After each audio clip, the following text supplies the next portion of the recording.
جناب محمد عربی صلی اللہ تعالی علیہ وسلم کے فرمان عالی شان کے اندر سے دو مختلف مقامات سے دو مختلف احادیث مبارکہ حضرات کی خدمت میں تلاوت کی ہے۔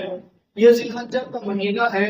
اس ماہ مبارک کے اندر اسلامی تاریخ کے اعتبار سے بہت عظیم شان واقعات، ایسے واقعات کے جن کو پڑھنے سے انسان کی روح بھی کامتی ہے، انسان کا بدن بھی کامتا ہے اور انسان کے ایمان کو تقویت بھی ملتی ہے۔ کچھ ایسے واقعات میں وہ ترتیب کے ساتھ ناممکن کی اہمیت بھی ذکر کرتا چلا آ رہا ہوں۔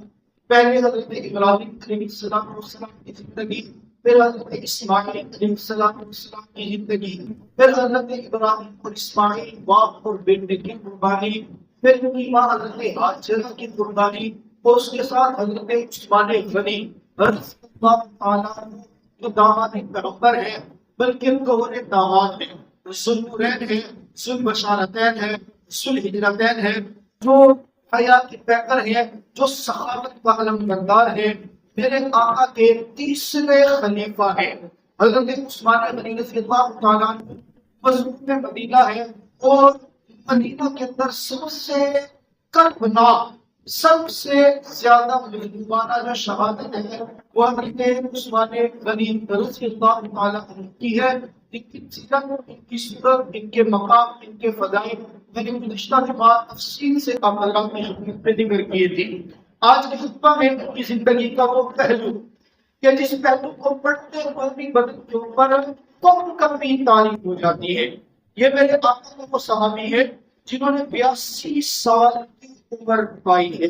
80 اور 2 82، یہ وہ عظیم صحابی ہے جنہوں نے اپنے خلافت کے زمانے میں ان کو جو جگہ ملی تھی وہ 11 لاکھ مربع میل، بلکہ 22 لاکھ مربع میل ان کو اپنے خلافت کے زمانے میں ملی تھی۔ آپ صلی اللہ تعالیٰ علیہ وسلم کی دنیا سے تشریف لے گئے تو ٹوٹل 9 لاکھ مربع میل پر اسلام کا پرچم لہرایا تھا۔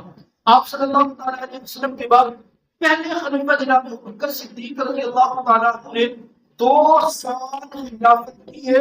2 سال کی خلافت میں 2 لاکھ مربع میل کا اضافہ کر کے 11 لاکھ مربع میل پر اسلامی پرچم لہرایا، دنیا سے پردہ فرمانے۔ حضرت ابوبکر صدیق رضی اللہ تعالیٰ عنہ کے بعد حضرت عمر فاروق رضی اللہ تعالیٰ عنہ نے خلافت کی بامدور سنبھالی ہے، اور 10 سال کے عرصہ میں 11 لاکھ مربع میل سے 22 لاکھ مربع میل پر اسلامی پرچم لہرایا ہے۔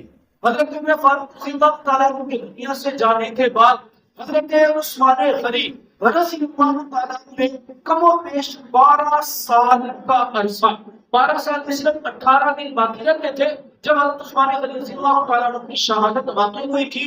اس 12 سال کے عرصے کے اندر 22 لاکھ مربع میل کو 42 لاکھ اور 12 کو مطابق 44 لاکھ مربع میل پر اسلام کا پرچم لہرایا تھا۔ حضرت عثمان غنی رضی اللہ تعالیٰ عنہ بڑے حلم والے، بڑے تحمل والے، بڑے میٹھے مزاج والے، بڑے شرم و حیا والے، بڑی سخاوت والے، بڑے اسلام کے معاملے کے اندر اور میرے پیغمبر کے شہر کے معاملے میں بڑی خیرات کا مظاہرہ کرنے والے صحابی تھے۔ ان کی انگوٹھی کے اوپر اس زمانے میں جو خلیفہ ہوتا تھا وہ اپنے جو بھی معاملات ہوتے تھے، معاملات کو جو تحریک کرتا تھا اس کے اوپر مہر لگاتا تھا۔ جیسے آج تو ہماری ایک مہر بنی ہوئی ہوتی ہے، اس کو سیاہی کے اندر ڈبوں کی مہر لگاتے ہیں۔ اس زمانے میں جو خلیفہ وقت ہوتا تھا تو اس کی جو مہر ہوتی تھی وہ انگوٹھی ہوتی تھی، انگوٹھی پہنتے تھے، انگوٹھی کے اوپر اپنی مہر چھپی ہوئی ہوتی تھی، جب کوئی تحریر ہوتی تو انگوٹھی کو اس کے اوپر مارتے۔ آپ صلی اللہ تعالیٰ علیہ وسلم نے بھی انگوٹھی پہنی تھی جو مہر کے طور پر استعمال کرتے تھے، اس کے اوپر لکھا ہوا تھا محمد رسول اللہ، یہ لکھا ہوا تھا۔ جناب ابوبکر صدیق رضی اللہ عنہ کے خلیفہ بنے تو جناب ابوبکر صدیق رضی اللہ عنہ کی انگوٹھی میں لکھا ہوا تھا الیس اللہ بکافٍ عبدہ، کیا تیرے لیے اللہ کافی نہیں ہے؟ یہ تاریخ کی بھی تھی، یہ مہر لگاتے تھے۔ جناب عثمان غنی رضی اللہ تعالیٰ عنہ نے انگوٹھی پہنی تھی، ان کی انگوٹھی میں لکھا ہوا تھا اللہم احیینی سعیدا وامیتنی شہیدا، ربا مجھے زندگی سعادت والی دینا اور موت شہادت والی عطا کرنا۔ یہ 2 جملے میں یعنی سب نے ان کے دن کی دعا بھی تھی، اور ان کی موت کے اوپر یہ پہچان بھی تھی، اللہم احیینی سعیدا وامیتنی شہیدا، اللہ مجھے زندگی سعادت والی اور موت شہادت والی عطا کرنا۔ میرے اللہ نے حضرت عثمان غنی رضی اللہ تعالیٰ عنہ کو جو زندگی دی ہے، آپ یقین جانے ہر پہلو سے وہ سعادت بنے۔ بچپن دیکھ لو، جوانی دیکھ لو، جوانی کے بعد کی زندگی کا وہ مضبوط ترین عرصہ کہ جس زمانے کے اندر انسان کی پوری اٹھان ہوتی ہے، زندگی کے کسی بھی پہلو کو دیکھو تو سعادت بنے۔ حضرت عثمان غنی رضی اللہ تعالیٰ عنہ کے شادی سے پہلے کا زمانہ فرماتا ہے میں نے کبھی اپنی زندگی کے اندر برہنہ میں حسن نہیں کیا، یہ میں نے تحصیل سے واقعہ پچھلے حضرات کے سامنے ذکر کیا۔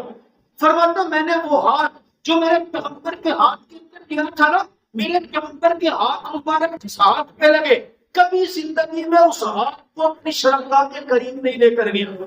سعادت کی زندگی دیکھو تو ایک نوجوان کی زندگی میں کیا ہوتا ہے، اس کا کاروبار بھی ہو، اس کے پاس مینٹیننس بھی ہو، اس کے پاس دولت بھی ہو، اس کے پاس شہرت بھی ہو۔ حضرت عثمان غنی رضی اللہ تعالیٰ عنہ کے پہلے سے اندازہ یہ کرے کہ جس وقت مدینہ سے تجارتی قافلہ یا مکہ سے کوئی تجارتی قافلہ جاتا تھا، ایک ایک قافلے میں 300 غلام خدمت کرنے والے ہوتے ہیں۔ قافلہ کتنا بڑے ہوئے، ایک وقت میں 300 ملازم ان کے تجارتی قافلے کے انتظام کو سنبھالنے والے ہوا کرتے تھے۔ اور پیسہ ہونے کے بعد اللہ کے راستے میں خرچ کرنے کا عالم دیکھے، میرے پاک پیغمبر نے جب بھی کبھی اعلان کیا ہے، حضرت عثمان غنی رضی اللہ تعالیٰ نے کھڑک ہو کے رب کے راستے میں قربان کیا ہے۔ اندازہ تو یہ کرے نا، غزوہ تبوک کا معاملہ تھا، میرے پاک پیغمبر نے پہلا اعلان کیا، اللہ کے راستے کے اندر ہے کوئی دینے والا جو اللہ کے راستے کے اندر اتنا مال دے کہ مجاہدین کے خوراک کا انتظام ہو جائے۔ حضرت عثمان غنی اکیلے کھڑے ہوئے اور اکیلے کھڑے ہو کر کے اعلان کیا، یا رسول اللہ سارا انتظام میں کرنے والا ہوں۔ آقا پھر فرماتے ہیں ہے کوئی میرا صحابی ایسا جو مجاہدین کے لیے اسلحہ کا انتظام کرے۔ 3 مرتبہ میرے آقا نے اعلان کیا، خوراک کا انتظام حضرت عثمان غنی، اسلحے کا انتظام حضرت عثمان غنی، یہاں تک کہ نقدی پیسوں کی جب بات ہے تو حضرت عثمان غنی نے کھڑے ہو کر کے اشرفیوں کی تھیلی میرے آقا کے جھولے کے اندر ڈال دی۔ یہ وہ مبارک لمحہ تھا، یہ وہ مبارک تھا کہ جس لمحے کے اندر میرے آقا مدنی کریم صلی اللہ تعالیٰ علیہ وسلم مسکرا کے خوش ہو کے میرے آقا فخر کے ساتھ یوں اشرفیوں کے اندر ہاتھ مارتے ہوئے آسمان کی طرف نظر کرتے ہوئے کہتے ہیں اللہ میں عثمان سے راضی ہو گیا ہوں، تو میں عثمان سے راضی ہو گیا۔ اندازہ کرے اس شخص کی مقبولیت کا عالم کیا ہوگا کہ جس کے بارے میں پاک پیغمبر فرما رہے اللہ میں اس سے راضی ہو گیا ہوں، تو بھی اس سے راضی ہو جانا۔ اور اس سے بڑی خوش قسمتی کی بات کیا ہوگی؟ انسان 2 چیزوں پہ فخر کرتے ہیں، یا تو فخر کرتے ہیں اپنے حسب و نسب پہ، میں فلاں کا بیٹا ہوں، میرا باپ فلاں تھا، میرا باپ فلاں ہے، میرا دادا، یا تو اس میں فخر کرتے، یا انسان کا فخر کرنے کی علامت اپنے سسرالی رشتہ داروں میں ہوتی ہے، اوے میں فلاں کا جمائی ہوں، اوے میں فلاں کا داماد ہوں، اوے میں فلاں کا داماد۔ حضرت عثمان غنی کے سعادت والی زندگی کا عالم کو دیکھے، وہ پاک پیغمبر جن کی امت کے اندر پیدا ہونے کے لیے ہر ایک نبی نے ہاتھ اٹھا کر دعا مانگی تھی، اللہ یہ آخری امت اگر ہمیں نہیں نہ دیتا تو اس آخری امت کے اندر ہمیں پیدا ہونا ہے۔ اس پاک پیغمبر کی ایک نہیں 2 بیٹیاں یکے بعد دیگرے حضرت عثمان غنی کے نکاح میں گئے، اور پھر یہاں تک نہیں، میرے پاک پیغمبر نے فرمایا لوگوں میں عثمان سے اتنا خوش ہوں کہ مجھ پیغمبر کو اگر رب کریم نے 40 بیٹیاں بھی ہوتی تو میں ایک بعد دیگرے عثمان کے نکاح میں۔ سعادت کی بات ہے نا، حضرت عثمان غنی رضی اللہ عنہ کی سعادت کا عالم دیکھے۔ حضرت عثمان غنی رضی اللہ عنہ کو ذوالنورین کہا جاتا تھا 2 وجہ سے۔ ایک وجہ تو یہی تھی کہ حضرت عثمان غنی کے نکاح کے اندر 2 بیٹیاں میرے پیغمبر کی ایک بعد دیگرے آئی۔ یا دوسرا واقعہ علماء نے لکھا ذوالنورین کیوں کہا جاتا ہے، اس لیے 2 مکان ایسے تھے وہاں پہ حضرت عثمان غنی رضی اللہ تعالیٰ عنہ موجود نہیں تھے، لیکن میرے پاک پیغمبر نے ان کی موجودگی کو تصور کیا تھا۔ پہلا مقام اسلام اور کفر کی سب سے پہلی جنگ، سب سے بڑی جنگ غزوہ بدر کا موقع ہے۔ حضرت عثمان غنی رضی اللہ تو تیاری کر رہے ہیں میدان جہاد میں جانے کے لیے۔ میرے آقا کی لحظے دیگر بیٹی جو حضرت عثمان غنی کے نکاح کے اندر ہے، حضرت رقیہ بیمار ہے، آقا فرماتے ہیں عثمان کے جانے کی اجازت نہیں ہے. یا رسول اللہ دل تو میرا بھی چاہتا ہے میں بھی تلوار اٹھو جو اسلام کا مخالف ہے اس کے اوپر چلو. آقا میرا بھی ایمان مجھے بے چین کر رہے میں تلوار اٹھا کر رب کے مخالفوں کی گردن اتاروں. آپ پیغمبر نے فرمایا عثمان پیغمبر کا حکم مان کے میری بیٹی کی خدمت کرنا تیرا کام ہے. تجھے بدر کے شرکا میں شریک کرا دینا برابر ثواب لے کر کے دینا اس رب جنات سے محمد ماشاء اللہ. پتا چلتا ہے کہ نام اس بات کا نہیں ہے میرا دین کیا ہے میرے کرے ساتھ نہیں نہیں. دین نام اس بات کا ہے جو رب کا حکم ہے پاک پیغمبر کا طریقہ ہے. دل مانے یا نہ مانے اس پر عمل کرنا اس کو دین کہا جاتا ہے. حضرت عثمان غنی میدان میں نہیں گئے ہیں لیکن پیغمبر کا حکم مانا ہے. میرے اللہ نے ان کو بدر کے شرکا میں شہید کرایا ہے. دوسرا مقام صلح حدیبیہ کا موقع ہے. میرے آقا عمرہ کرنے کے لیے آ رہے اللہ مجھے اور باپ کو عمرہ کرنے کی توفیق عطا فرمائے. اللہ سعادت کے پاس اللہ مجھے بھی عمرہ سعادت کا. حضرت عثمان غنی کو لے کر کے آئے ہیں صلح حدیبیہ کے مقام پر پوچھے مشرکین نے مکہ نے کہا اندر آنے کی اجازت نہیں ہے. آپ صلی اللہ تعالیٰ علیہ وسلم مذاکرات کے لیے وہ دھلتے ہیں 1400 صحابہ موجود ہے. آقا فرماتا عمر آپ جاؤ جا کر کے ان کے ساتھ مذاکرات کر کے اور کیا چاہتے ہیں ان کو جا کر کے بتاؤ ہمارا لڑنے کا کوئی پروگرام نہیں ہے ہم صرف پورا کرنے کے لیے اوپر کریں گے اور چلیں گے. یا رسول اللہ مجھے تو دیکھیں اندازہ بھی ایک ادب ہے آپ کا انتخاب کیا جا رہا ہے اگر آپ کو ہے لیکن صحیح انداز میں نہیں کر سکتا تو معذرت کرے بہتر رائے پیش کرے. حضرت نے فرمایا رسول اللہ میں نہیں جا سکتا مجھے نہ بھیجے. کیوں بھائی عمر وجہ یا رسول اللہ آپ کو پتہ نہ مثال کرتے ہیں یا رسول اللہ آپ کو یہ بھی پتہ کہ میرا حسین شیطان بھی دین کے بھاگ جاتے ہیں. یا رسول اللہ میں بھاگ گیا نا تو تم نے ایسی بات کروں گا اور خام میرے ساتھ جھگڑا ہو جائے گا تو کیا پتا کیا نتیجہ ہو. تو اس سے بہتر ہے اس کے حوالے دبے ہوئے کون ہو یا رسول اللہ عثمان غنی مدینہ تو بعد میں گئے تھے نا کنواں خرید کر کے تو بعد میں دیا تھا. کنواں مسجد کی زمین تو خرید کر کے بعد میں دی تھی. مسجد نبی کی جگہ تو خرید کر کے بعد میں دی تھی. توسیع بھی بعد میں کی تھی. مسلمانوں کے لیے کہف کے اندر خلا بھی بعد میں دیا تھا. ابھی تو مکہ میں تھے سارے مکہ والے عثمان کے احسان تک نہیں ہو رہے وہاں پہلے ہوگی اور ٹھنڈے گزارے وہ جائیں گے لوگ ان کی بات مانیں گے. آپ سے وسلم ہاں یہ مشورہ ٹھیک ہے. عثمان گیا حضرت عثمان غنی رضی اللہ عنہ چلے ہوئے تشریف لے پہنچے مکہ کے مکہ والے دروازے کھول اور دیکھے بات کیا کہ عثمان آپ احرام بند کر کے ہو ہمارا آپ کے ساتھ کوئی جھگڑا نہیں ہے آپ تشریف لے طواف کرو ہم حجر اسود کو چھوڑ دیں گے بوسا لو حدیب میں جا کے نفل پڑھو کعبۃ اللہ کے اندر جا کے نفل پڑھو صفا مروہ کے چکر لگاؤ احرام اتارو کپڑے پہن لو سے کوئی جھگڑا نہیں. لیکن اللہ کی قسم عثمان کے ایمان کا دیکھے کہتے لوگ نے کیا سمجھ لیا میں اپنے لیے آیا اور مکہ والا تم کیا سمجھتے میں اپنے لیے آیا ہوں. رب کعبہ کی قسم جب تک میرا محبوب طواف نہیں کرے گا عثمان طواف نہیں کرے گا. انداز ہے اچھا ابھی عثمان رضی اللہ مذاکرات کو تھوڑا سا لے لیتے ہیں ابھی پہنچا نہیں کس طرح تک تعلیم ہو سکتے بلا دیتے ہیں مفت میں نہ بات ہوتی ہے نہ کچھ ہو گیا ہو طوفان متکروں میں مفتی صاحب ہمیں چھوڑ گئے مفتی صاحب یہاں بھی بات اڑ گئی. عثمان غنی مکہ میں ابھی مذاکرات چل گئے کسی نے بات اٹھا دی کیا بات اٹھا دی یا رسول اللہ جو آپ نے قاسم کیا تھا عثمان غنی اس کو مکہ والوں نے شہید کر دیا ہے. آپ صلی اللہ علیہ وسلم کو خبر پہنچی اس سے پتہ چلتا ہے کچھ بڑی خبریں ایسا اوقات پر گنڈا اتنا بڑا ہو جاتا ہے پیغمبر بھی اس میں آ جاتے ہیں. آپ انسان کو بات کی ہے آپ سے سمجھا عثمان کو شہید کر دیا لیکن میں محمد رسول اللہ قدم کرتا ہوں صلح حدیبیہ کے مقام پر میں اس وقت تک پیچھے نہیں ہٹوں گا جب تک کہ صحابی عثمان کے حکم کا بدلہ نہ لے. میرے آقا نے بات کیا قرآن پاک میں پر نقشہ کھینچا مجھ پر اعتماد نہ ہو تفسیر اٹھاؤ سورہ فتح کھولو 26واں پارہ نکالو دوسرا پارہ دوسرا رکوع لقد رضی اللہ عن المؤمنین إذ يبايعونك تحت الشجرة فعلم ما في قلوبهم. میرا رب فرماتا ہے پیغمبر نے ہاتھ کر لیا. اور کون کون صحابی مجھ محمد کے ہاتھ پہ بیعت کرتا ہے؟ میں محمد اس وقت تک پیچھے نہیں ہٹوں گا جب تک کہ عثمان کے خون کا بدلہ نہ لے لوں. رب کعبہ کی قسم، میرے پیغمبر کے 1400 صحابہ نے میرے پیغمبر کے ہاتھ بیعت کی.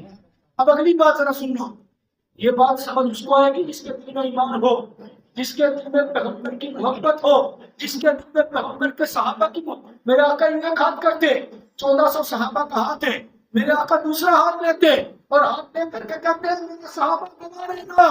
یہ مجھ پیغمبر کا ہاتھ ہے، درمیان میں 1400 صحابہ کا ہاتھ ہے. یہ دوسرا ہاتھ عثمان موجود نہیں، میں عثمان کی جگہ پر اپنے ہاتھ رکھ کر کے اس بیعت کا اعلان کرتا ہوں. میرے رب کو بھی جوش آیا نا. میرے رب نے فرمایا اے میرا پیغمبر تیرا ایک ہاتھ اپنی طرف سے، دوسرا ہاتھ عثمان کی طرف سے، درمیان میں 1400 صحابہ، ید اللہ فوق ایدیہم.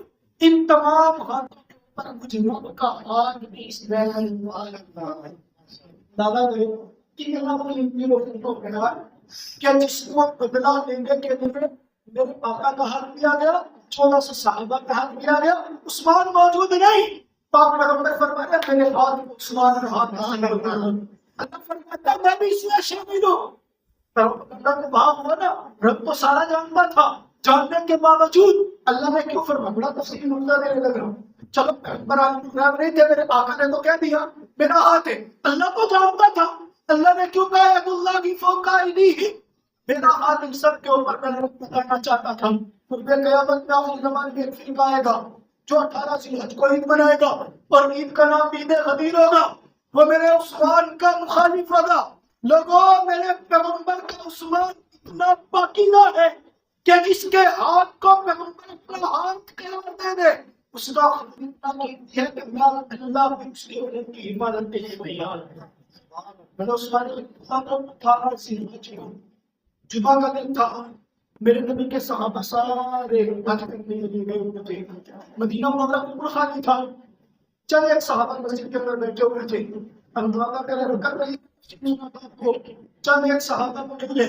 حضرت عثمان رضی اللہ عنہ میں تشریف لے اور تشریف لا کر خطبہ دینے کا ارادہ کیا. اب خطبہ دینے کے لیے اسلام اٹھائے. ابھی پڑھا الحمدللہ، ابھی شروع کیا. ایک منافق کھڑا ہو اور کھڑا ہو کے کہتا عثمان ہم تیری بات نہیں سنیں گے، ہم تیری بات نہیں مانیں گے. حضرت عثمان غنی پھر بات کرنا شروع کرتے ہیں. دوسرا کھڑا ہوا، تیسرا کھڑا ہوا. مسجد میں کوہرام بچ گیا، شور بچ گیا. کون سی مسجد میں؟ یہ وہ مسجد ہے جو مسجد نبوی کہلاتی ہے. یہ وہ مسجد ہے جہاں فرشتے بھی بڑے ادب سے ہوتے ہیں. یہ وہ مسجد ہے جہاں جبریل امین بھی باقاعدہ آنے سے پہلے اجازت دیتے ہیں. یہ وہ مسجد ہے جہاں بلند آواز سے بولنے کی اجازت نہیں ہے. اس مسجد کا تقدس میرا بدلا آپ کو لے جائے گے اوپر. جب آپ زیارت پہ جائیں گے وہاں پر اسٹیشن دکھایا جائے گا. مدینہ منورہ میں ریلوے کا اسٹیشن بنا ہوا ہے، ریل گاڑی کھڑی ہوئی. وہ ریل گاڑی اس کے اوپر اس زمانے میں 500 ارب روپے سے زائد پیسہ لگے. ایک خطیر لگا رقم لگی ہے. بادشاہ نے اس اسٹیشن کو بنوایا ہے، ریل گاڑی چلائی ہے. زندگی میں صرف ایک بار ریل گاڑی چلی ہے، دوبارہ ریل گاڑی نہیں چلی. اور ذرا سنیے، ایمان کے اندر تو سننا ہوتا ہے قسم. ایک مرتبہ ریل گاڑی چلی، بند کیوں کر دی؟ ریل گاڑی جب چلی تو ریل گاڑی کی اپنی آواز ہوتی ہے. آپ تو بڑی آواز، اس کی جو آواز تھی نا، وہ آواز جب پیدا ہوئی تو بادشاہ نے کہا جہاں بحث ہوئی ہے بند کر دو. جب بادشاہ سلامت کیوں؟ آج کے بعد محمد کے شہر میں گاڑی نہیں چلے گی. کیوں نہیں چلے گی؟ کہا یہ اتنا شور کر رہی ہے نا، اس کے شور سے محمد خضرہ میں میرے پاک پیغمبر کو کہیں نہ. پاک پیغمبر اس شہر کے اندر ریل گاڑی نہیں چلائی. اور مسجد نبوی میں نہیں چل رہی تھی، وہ بڑی دور ہے مسجد نبوی سے، لیکن عشق کی انتہا دیکھو. نہیں چلاؤں گا، اس کے اوپر اتنا خرچہ ہوگا، کاٹ میں جائے سارا پیسہ، مجھے محمد کی عزت سے زیادہ کوئی نہیں. آپ یقین کریں محمد خضرہ کی تاریخ کے اندر محمد خضرہ جو اس وقت آپ کو سمجھنے کا نظر ہوتا ہے نا، اس کی 5 یا 6 مرتبہ بیان ہوئی ہے. خانہ کعبہ کی بھی 6 مرتبہ تعمیر میں پابندی لگ گئی. جب اس کو بنانا چاہا، بادشاہ اس وقت مسلمانوں میں کوئی انجینئر نہیں مل رہا تھا. سنیے گا، بڑی قیمتی بات کر رہا ہوں. بادشاہ کو جو اس وقت کا بادشاہ کا کوئی انجینئر نہیں مل رہا تھا، اس نے دیکھا کہ جو بھی انجینئر ملتا ہے اس نے پلاننگ کی. اپنے تعلیم کے خاندان میں سے 10 سال کے 12 سال کے ٹیلنٹڈ بچوں کو اکٹھا کیا، ان بچوں کو مدرسے میں داخل کرایا. یہ سارے حافظ قرآن بنے گے، سب کو حافظ قرآن بنایا. پھر ان کو پتھر تراشنے کا انجینئر بنوایا. جب وہ سارے کے سارے انجینئر بن گئے تب تیار ہو تو نے کہا اب تم میرے میں کسی نئے مسلم کا ہاتھ پیغمبر کی نظر میں نہیں لگواؤں گا. پر سنو، جب پتھر کاٹنا ہوتا تھا نا، پتھر کاٹنا ہوتا مسجد نبی میں دیکھا کہ پتھر میں سے بندہ مستری کام کر رہا ہوتا ہے، کوئی چھوٹی بڑی ہو جاتی، ایک پتھر اگر چھوٹا بڑا ہوتا ہے اس کو بڑی بڑھ کرنے گاڑی کے اوپر لادا جاتا تھا، اور گاڑی کے اوپر لادنے کے بعد اس کو باقاعدہ 25 کلومیٹر دور شہر سے باہر لے جایا جاتا اور وہاں جا کر اس پتھر کو برابر کرتے، پھر گاڑی میں سوار واپس لے کر آتے. کسی نے پوچھا ماشاء سلامت کے تو بڑا خرچہ ہو رہا ہے، آپ مسجد سے اتنی دور کیوں جا رہے ہیں، آپ یہی کیوں یہی اس کے اوپر گرینڈر کیوں نہیں چلاتے؟ باقی سب بادشاہ نے کیا تمہیں کیا پتا، پیسہ تو بنا پھر بھی دے دے گا. میں صرف اس لیے دور لے جاتا ہوں کہیں گنبد خضرا کے اندر میرے پاک پیغمبر کو اس شور کی وجہ سے تکلیف نہ ہو. اللہ کا نام مسجد میں نہیں جائیں. آپ ابھی دیکھیں گے مسجد نبی کے صحن کے اندر اگر کوئی پتھر ڈیمیج ہو جائے نا، ہم بھی دیکھیں گے کہ ہم سب میرے ساتھ ہم بڑے حیران ہو رہے تھے. اگر کوئی پتھر ڈیمیج ہو جائے تو پتھر کو مارنے کے لیے جیسے ہم گھوڑا چلاتے ہیں ایسے نہیں چلاتے، اس پتھر کو تھوڑی رکھتے اور رکھنے کے بعد ہتھوڑا لے کے بڑے آرام سے مارتے ہیں. بڑے آرام. ہم سوچتے رہے یار یہ کیوں کر رہے تھے. یہ واقعات میں نے وہاں سے آنے کے بعد پڑھے کہ مسجد نبی میں شور کیوں نہیں ہے، وہ پتھر کو اوپر چوٹ کیوں نہیں مار رہے. تب سمجھ میں آیا آج بھی وہ مسجد نبی میں شور اس لیے نہیں کرنا چاہتے کہ کہیں یہاں فرش پہ ہم ہتھوڑا مارے اور میں نے خزانہ میں میرے پیغمبر میں شور سے تکلیف نہ ہو. اور وہ کتنا بڑا بدبخت ہوگا جو مسجد کے اندر کھڑے ہو کر، مسجد بھی وہی جس کی جگہ عثمان غنی نے دی ہے، مسجد بھی وہی جس کی تعمیر عثمان غنی کے پیسوں سے ہوئی ہے، جگہ بھی وہی جہاں بنانے کے لیے عثمان غنی نے اپنا پیسہ لگایا. اسی جگہ پہ کھڑے ہو کے کہتا ہے عثمان تیری بات نہیں سنی. حضرت عثمان غنی نے کوئی جواب نہیں دیا. بھائی ان کے پاس تھا، سارا کچھ ان کے پاس تھا. چپ کر کے سب یہاں اترے اور اتر کے دروازہ تھا، دروازے کے گھر پہ چلے گئے. اپنے گھر میں گئے. حضرت علی رضی اللہ تعالیٰ کھڑے ہو گئے اور کھڑے ہو کر لوگوں کہا لوگوں خاموش ہو جاؤ، میرے پیغمبر کی مسجد میں شور کرنے کی اجازت نہیں ہے. یہاں سے اترے عثمان غنی کے پاس میں، عثمان آپ ہمارے امیر ہیں، ہم آپ کے غلام ہیں، آپ امیر المؤمنین ہیں، ہم آپ کے نوکر اور خادم ہیں. کون کر رہا ہے بات؟ وہ علی جس کو شیر خدا کہا گیا، وہ علی جو میرے آقا کا چچا ران بھائی ہے، وہ علی جو اسلام میں چوتھا خلیفہ ہے، وہ علی جس کا نکاح میرے پیغمبر نے اپنی لاڈلی بیٹی حضرت فاطمہ سے کیا. حضرت علی فرماتے ہیں عثمان ہمیں اجازت دے دیں، خدا را اجازت دے دیں، ایک بار اجازت دے، ہم ان مخالفوں کے گردن کے تل سے جدا کر کے دیں گے. حضرت عثمان کیا کہتے ہیں لا علی نہ، میں نہیں چاہتا کہ مجھ عثمان کی وجہ سے میرے پاک پیغمبر کے مدینہ کے اندر خونریزی ہو. میں اپنے آقا کے شہر کے اندر خونریزی برداشت نہیں کر سکتا. حضرت عثمان غنی کے ہاتھ کے اندر عصا تھا، ایک ظالم نے آ کے وہ عصا لیا اور عصا لے کے نا یہاں اپنے ٹکڑے میں رکھا اور ان کو ٹکڑے کر دیے. حضرت عثمان غنی کو برا کہا جا رہا ہے، برداشت کر رہے ہیں. حضرت عثمان غنی رضی اللہ عنہ کہا جا رہا ہے ہم تیری بات نہیں سنتے، کچھ نہیں بولے. جب اس ساتھ کو ٹکڑے کیا عثمان غنی چیخنے نہیں مل گئی اور رو پڑے، بھاڑے مار کے روتے. کسی نے پوچھ لیا عثمان کیا ہو، عصا ہی تو ٹوٹا ہے نا.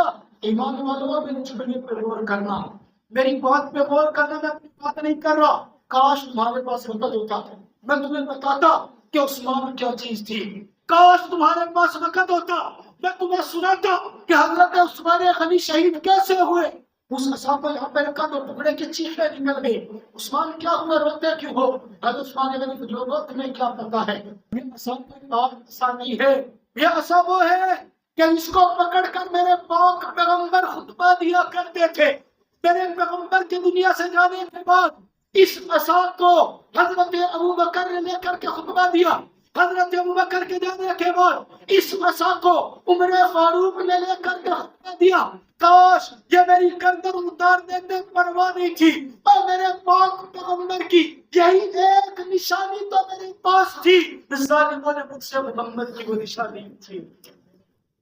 یہی عثمان غنی رضی اللہ تعالیٰ 18 ذی الحج کیسے مسلمان شاہد 40 لگاتار گھر کے اندر پیاد رکھا، پانی نہیں پینے دیا، کھانا نہیں پی. اندازہ تو کرے نا 40 دن کے بعد حضرت عثمان غنی رضی اللہ تعالیٰ نے چھت پہ کھڑے ہوئے اور چھت پہ کھڑے ہو کے کیا اعلان کرتے ہیں؟